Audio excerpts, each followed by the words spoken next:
আমাদের যে দীর্ঘদিনের পশ্চিমবঙ্গ এবং বাংলাদেশ বর্ডার, যা আমাদের দেশের জন্য এবং রাজ্যের জন্য সুরক্ষার প্রশ্নে অত্যন্ত গুরুত্বপূর্ণ। আমাদের এই রাজ্যে এবং দেশে নানা জায়গায় যে ধরনের দেশবিরোধী কাজ, আইন শৃঙ্খলা জনিত অপরাধ,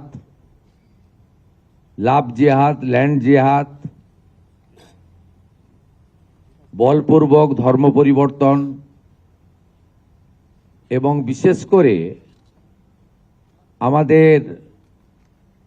নারী নিরাপত্তা, শিশু কন্যাদের নিরাপত্তার প্রশ্নে যে ধরনের অসামাজিক কাজকর্ম আমরা বৃদ্ধি লক্ষ্য করেছি